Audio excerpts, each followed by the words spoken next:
faces to actually see. So thank you all for being here. My name is Bonnie Garcia Glocker. I'm the Assistant Director for the Office of National Fellowships. How many of you have either heard of our office or have worked with our office already? Okay, this is good. This is good. Okay, so just a quick overview of our office. We help students as they're applying for some of these different fellowships and awards. Oftentimes they involve writing things like personal statements or statements of grant purpose, which are very different types of writing than most students are used to. So we try as much as possible to provide the feedback that students need to really make sure their application is authentic to their voice, but still relevant and compelling to the prompt that they're trying to answer. So anyone thinking about studying abroad, or have you already looked at programs and know which ones you want to study abroad in? Okay. Or are you just like, I just want to hear everything, I want to know what's out there? That's fair too. Okay, so this is a very small subset of the summer fellowships that are available out there, but they're the ones that we most commonly work with students on. So we wanted to share those today. That being said, if you find a different summer fellowship, or maybe you find just a different fellowship entirely, our office will work with you on anything you bring to us, as long as it falls within that fellowship realm.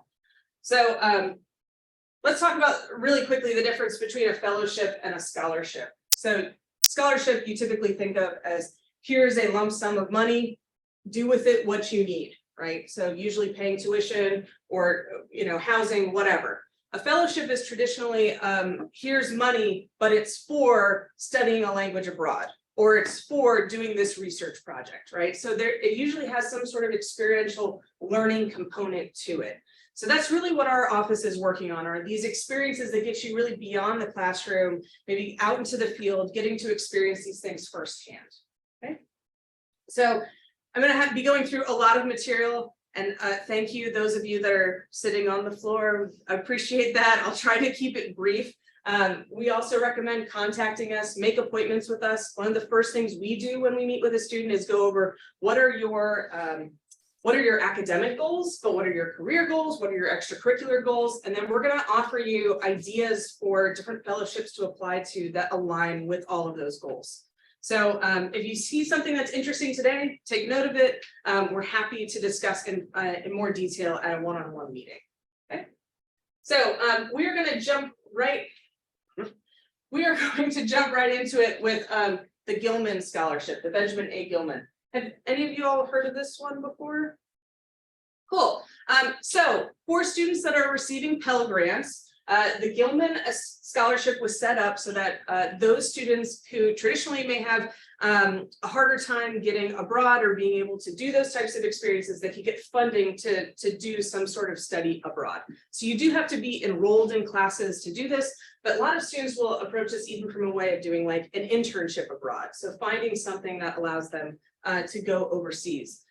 The nice thing with this is that, as opposed to other scholarships or fellowships that are out there, you can actually apply in the fall and spring. And so we do have students who maybe they know where they want to go, they know where they want to travel going into a fall semester. They can apply in the fall, and that funding can be used all the way into the summer. Or maybe they're like maybe their application, they didn't get it right what they wanted to say exactly, or maybe it didn't get past that first round. They can reapply in the spring, and then that funding can still be used that same summer. So it's a really flexible award that allows students that are, like I said, receiving Pell Grants to receive up to $5,000 to go study abroad in whatever they'd like. Oftentimes we pair this with things like the study abroad programs, right? Like the international programs here. We have students that apply for classes through like the Global Exchange. They can use the Gilman to help fund those experiences. Not to toot our own horn, but acceptance rates when students work with our office are very high. In fact, they're higher than the national average. So if you are interested in something like this, we definitely want you to come talk to us so we can start working on that application. All of these you'll see has some amount of eligibility, and we'll get into really the specifics about different the different essays that are required for each of these. In the case of the Gilman, they have these 3 essays that one of which is talking about how do you plan to be a global citizen?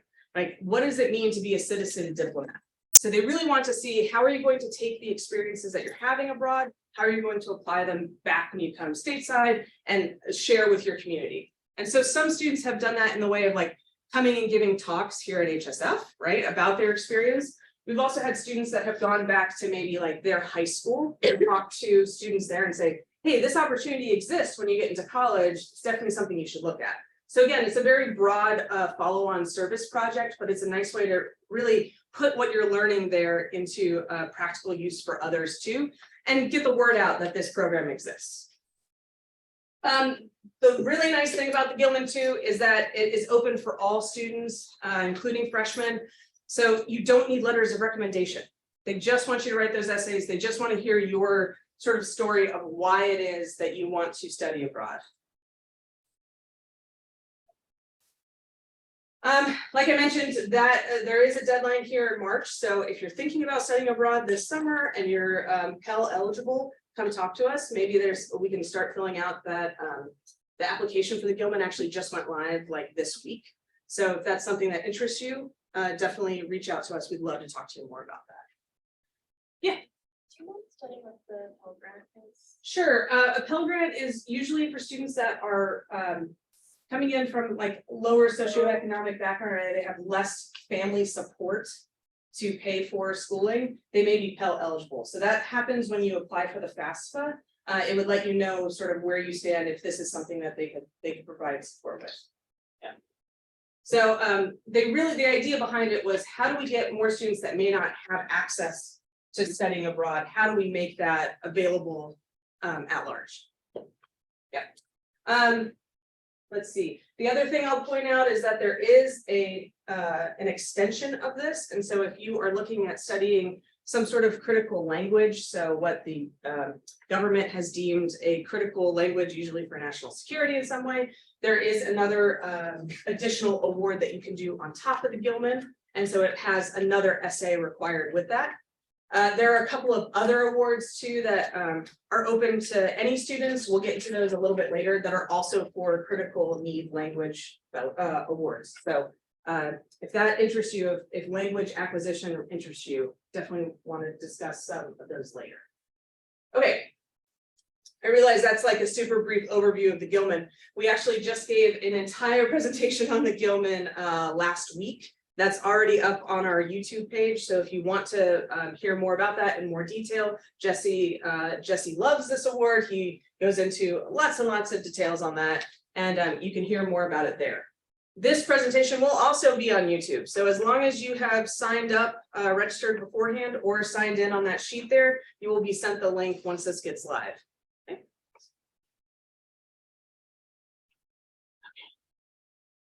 All right. Let's talk about Freeman Asia. Freeman Asia is another needs-based scholarship, but this is open to students beyond just the Pell eligible students for studying abroad in East and Southeast Asia.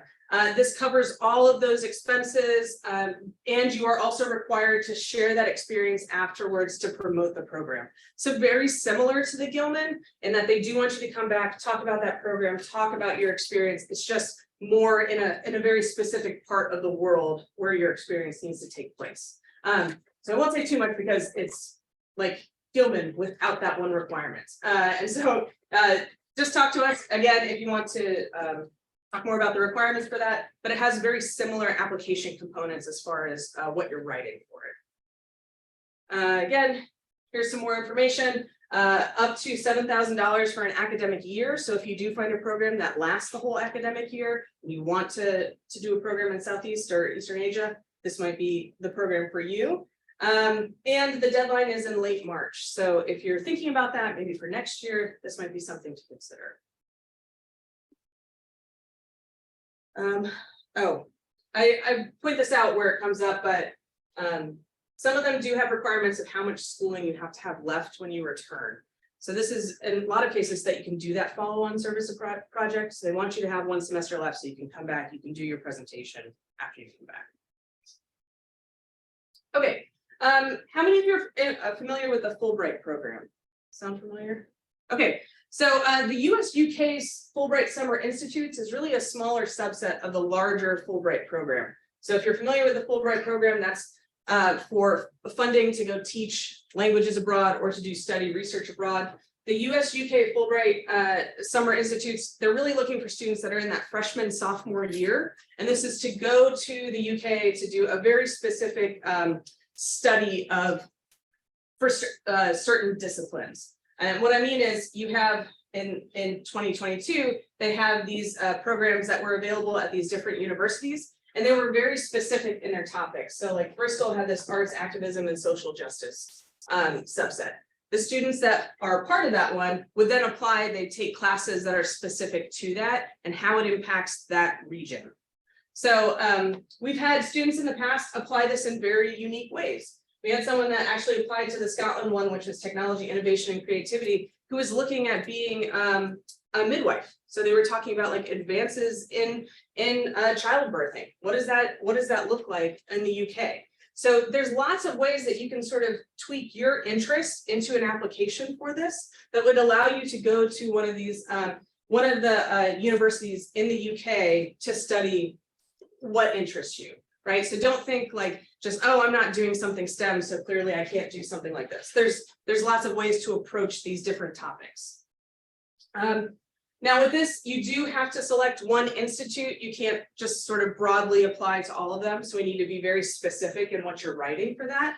We want to make sure that your application is focusing in on how is it that you need to go to that specific institute to do the research or learn the material that you want to learn. There are 2 essays. So you have this personal statement, and then you also have a current events essay. So you're really looking at whatever the topic is that interests you, what's sort of the current talk about that topic, how does you learning more about it help to expand the knowledge base that they're making. There's also 2 short essays. So you have to show this example of leadership, and again, why you selected that particular institute. So was it because of research being conducted there? Is it because of a particular faculty member? Maybe it's for a specific course that you were hoping to take. Either way, we need to make sure that what you're talking about is really relevant to that specific institution. Okay, you do need 2 letters of reference for this. At least one of them has to be academic. So, if you're a freshman, you'll want to start thinking about which professors maybe have you gone to office hours for. If you're in Europe, have you spoken very much with like your Europe PI for that? Just making sure that you're really focusing in on someone who can speak to your abilities as an academic. The deadline for this is February. It's not too late, February 7th. I think we have about 2 weeks, 2 or 3 weeks from that time. So if you're interested, come talk to us. We definitely would be happy to work with you on that application. If not, keep in mind that in future years, it's usually around the beginning of February. So if that's what if this year isn't it, maybe thinking about next year. Okay. All right, National Science Foundation. Anyone familiar? National Science Foundation? How many STEM majors do we have in here? Oh, okay. So if you're not familiar with the National Science Foundation, in particular, the REUs, these are research experience for undergrads. This is when a particular researcher at a university says, I want to host like 8 to 10 undergraduate students from around the country to work on a particular project. The really cool thing about this is that it's a summer-long process where you go to this particular university, you work on whatever the project is, and typically there is some sort of like symposium at the end of it or chance for you to present what you've been working on that summer.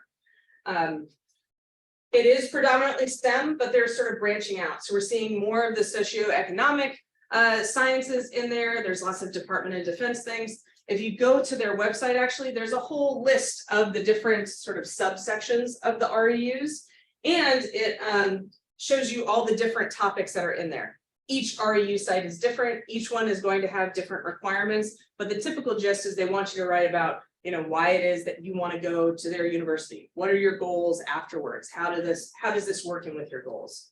I'm not going to change it yet. So if you check out their website, most of these are now, the application should be open. They're usually due around the end of February, beginning of March. And then students typically find out in April or May whether or not they're going to be doing that for the summer.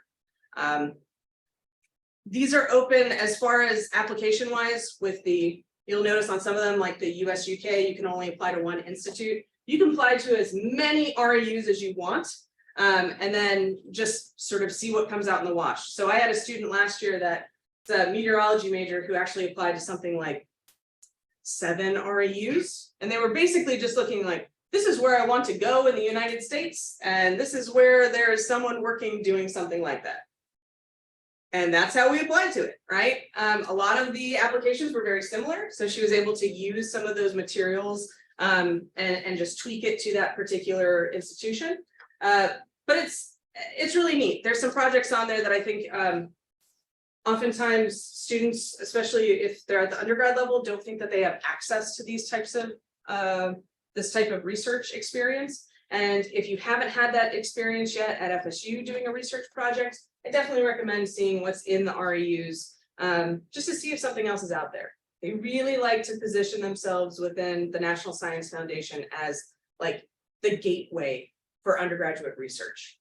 So if you haven't had a chance to do something, or maybe you've had a chance to do research, but it's not really in the field that you'd want to study in, this is a really nice way to do something like that. Make those connections at another university, come back and use those connections here. Okay. Shifting gears a little bit, if you are very interested in international affairs, maybe political science is more your deal, the Wrangell Summer Enrichment Program is a 6-week-long program for undergraduates. This is, you actually end up taking 2 classes. I think it's this upcoming summer is the history of US foreign relations and political economy. So these change every semester or every summer, the courses will change. But it's really a wide variety if you're interested in government jobs or non-government jobs too. But I would say the bulk majority of people that are applying are students that are in political science, international affairs, sort of that range. We have had students apply that are in finance as well, because they want to go into something. If you're thinking about maybe like a foreign service job, like an FSO later on in life, this might be something that you can do to sort of prepare for a career in that field. Oh, just more about it. It's actually, you're living at Howard University in Washington, DC. So there's a ton of different, I mean, there's so much to explore in DC if you've never been. This is a nice opportunity for that. But it does cover all of that tuition, travel, housing, and 2 meals a day. So it's a pretty nice stipend and coverage for that. You do need to be a full-time undergraduate, and you have to have this cumulative grade point average of a 3.2, so you can get a little competitive. And this is due in about mid-February. And that's the case every year. So again, if this isn't something that you necessarily want to go for this semester, come talk to us. Maybe that's something we could think about for next year. Humanity in Action. So this is this fellowship actually is one of our favorites in our office because it has a very interesting application typically. Last year they wanted you to provide your elevator pitch on video for you talking 2 minutes about like what aspect of democracy or human rights or social justice was really important to you as part of it. And so the Humanity in Action Fellowship actually puts you into a specific, you apply for a specific city, and this is a global fellowship. So there's one in, there was one in Berlin a few years ago, there was one in Amsterdam, there was one actually in Atlanta. I mean, it's sort of all over, but the basic idea is you're going to one of these cities and you're really doing a deep dive in the history of that city and how the history of injustice or democracy within that place, what that really looks like, what that really looks like now. How does that take shape here, you know, in the present? So if that's something that interests you, we are recruiting for this right now because again, it's due in mid-February. You can see program locations. I think this has been updated now, but Berlin, Copenhagen, Sarajevo, Warsaw, Amsterdam, and Atlanta. If you go to their website, you can see specifically what each of those places is looking at as far as the history that they're going to be covering. Definitely recommend that you take a look if you're interested in this field. And it doesn't have to necessarily be what your major is. I mean, the nice thing with really all of these is that they're not really major dependent, they're more interest dependent. So where do you want to put your energy? What do you want to do after graduation? Does it align with the different missions of these awards? Okay, so this was one of the ones I was talking about. If you're interested in language acquisition, critical language scholarship and the Boren. Has anyone heard of these awards? Okay, we had believe it was last semester, we actually had a couple of alumni from these awards come and talk. So those are on our YouTube page. I know Lauren Thornburg was our CLS alumni. I would definitely recommend listening to her experience getting to study Chinese. Essentially, the critical language provides, it's funded by the State Department. They provide funding so that students can go abroad to learn a critical needs language. There's a couple of ones that you can see here that require no previous study in the language. So they put you into a specific location. You're learning that language there. There are some where you have to have 1 or even 2 years of study before you can go do that. If you have sort of no experience with the language, they also have what's called CLS Spark. So this is specific to Russian, Chinese, and Arabic. But this is it was an online program last year. I think they're going to keep it as an online program. But the idea is, how do you get people serious gains within the language acquisition, right? So this is putting students into a particular location. You're working very closely, often as a group with your cohort, for 8 to 10 weeks. This is not like, I hate saying not for funsies, but like, it's not sort of the typical study abroad program. It's very, very intensive language. I think they actually have you sign something that says, like, you will only speak the language that you are learning while you are here. I mean, I don't think they'll like tap your phone or anything, but the idea is that when you're out in public or you're working with your group, you should really only be speaking that language. And the nice thing is that, you know, students that are thinking about going into like an FSO position, a foreign service position, or even doing research later, this is a really nice way to get that experience of a quick, not quick, but a very in-depth language acquisition program. You do need to, as far as the application, you do have to have 2 letters of reference, and they need to be pretty strong letters just because the program is so competitive.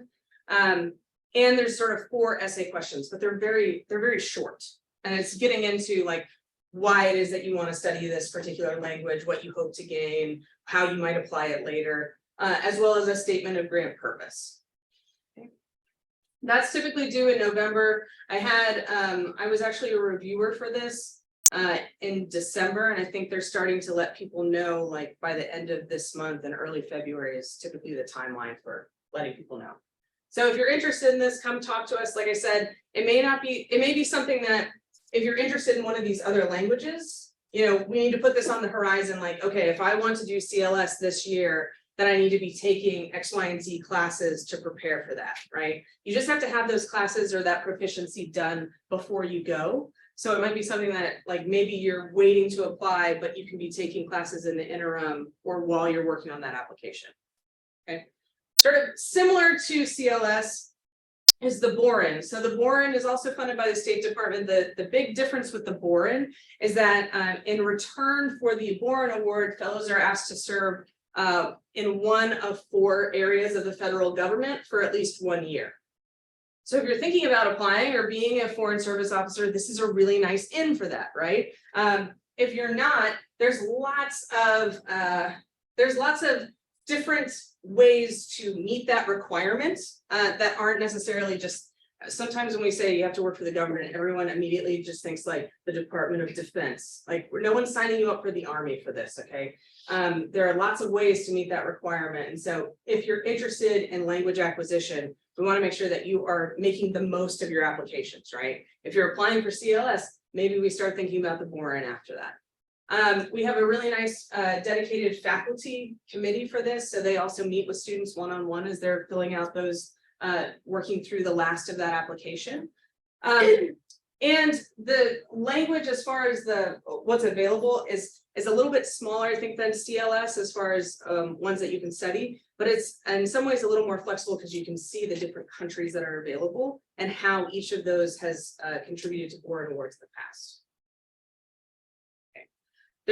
I'll also point this out because this sometimes comes up. There's the Boren Scholarship, which is for undergrads, and then there's the Boren Fellowship, which is for graduate students. We have had students that have applied to both, but we just want to make sure we're doing that in the right sequence, and that no one's application is getting lost in the shuffle. But if you are planning to study in one of the world regions, if you're interested in foreign language acquisition, definitely come talk to us about that. And we can work on that about the same time as your CLS application. There are a couple of, you can't graduate until the award is complete. So if you're thinking about maybe doing this like towards the summer, we need to make sure that we're just working with the registrar's office that your degree isn't posting before you're done with this program. Okay, and I promise we're almost done, guys. Thank you all for sitting. I appreciate you all that are here. The last one I'll mention is AmGEMS. This is really focused on students that are interested in science and biotechnology. You get to work with a research institute doing these research projects. You get a lot of hands-on experience in this, and you're getting to interact with mentors from really all around the globe. So scientists that are just from all over the place, in particular Spain, Japan, and Singapore's top academic scientists. Lots of workshops, lots of seminars, networking events, and everything is included as part of this. The one caveat is that you do need to have 1 year of undergraduate completed before you can apply for this. So we just want to make sure that that is done before you start the program. That makes sense? And much like some of the other awards that you'll hear about in the future, they want students that are thinking about pursuing a PhD. So they're really looking at students like, are you planning to be a research scientist? Is this where you're really planning to go with your career? Okay. And that is typically due February 1st every year. Similar to what you see with the REUs, materials may vary by institution, but it's pretty similar. There's a resume, there's a cover letter, a statement of grant purpose, just like we've seen in a lot of these awards. Okay. Now I realize that was a lot in a very short amount of time. Okay. The idea is not to go in depth on these, but more to like entice you, right? If there's did everyone here at least hear one thing that they're like, maybe I want to explore that further? Maybe I want to do that. Okay, I'm seeing some heads. Those of you that aren't shaking, I'm just seeing you shaking your head anyway for my own purposes. We're here to help. Okay, so oftentimes, like I said, student comes to us, they tell us what their goals are. We talk them through different opportunities. But then what we're really doing is meeting one-on-one with students, sometimes for weeks on end, to go over their materials. So it's not uncommon for students to come to us and say, I want to work on this, it's due maybe in March. We'll look about 4 to 6 weeks out from that and start planning like, okay, this is really when we need to meet in earnest. Let's get that standing appointment on the books. You start giving me your drafts or your ideas and I'll give you comments and we go back and forth on that. So we're really here to help you every step of the way as you apply for some of these, because it can be daunting, right? You like start looking at it, you're like, I don't know why I want to research this. I just really like dinosaurs. And it's like, okay, but how do we make liking dinosaurs into something that's compelling to have you go work on like, you know, raptor research in Utah or something, right? That's what we're here for. So in addition to reviewing and editing and supporting through the process, we also sometimes have snacks. It's not a guarantee, but that does come up every now and then. And we have really cool stickers, which if you would like one, you're welcome to come by my office later and I'll give you a sticker. We are just on the other side of this floor. So if you go around, you can go into that suite. We are at the end of the hallway. You can pop by, you can send us an email. We've got everyone's contact information here. So Dr. Filer is our director, Jesse Wheeland is our associate director. And then we also have our graduate assistant, Christine Perry. In addition to this, if you just email onf@fsu.edu, you will get all of us. So if you are interested in meeting with us, talking a little bit more about what your interests and goals are, shoot us an email. In fact, if you want to include in that email, here's where I'm available days and times for like the next 2 weeks. That'll make it even faster because some member of our team will contact you back and get you on the schedule to see us. Okay. All right, that was a lot. Does anyone have any questions, concerns, comments? So Yeah. is email the best way to make an appointment then, just Yeah, I think that's probably the best way. If you go through Campus Connect, you can potentially see where Jesse and I have availability, but it fills up so fast, it's usually easier if you just email us. And keep in mind, we work regular hours, so like probably best not to tell us like, I'm available at 8 p.m. That's great, I'm not. But if you are available between 8 to 5, Monday through Friday, we will find some time that works. One last thing I'll mention is that if you are interested in Fulbright at all, which is a gap year program essentially, we will be doing a series of workshops on that next week. So Monday through Thursday will be all different Fulbright workshops, and then Friday we're doing an open office hours about it. So if you have specific questions, that'll be the time for it. You can find all of that on our website, onf.fsu.edu, under important dates. Okay.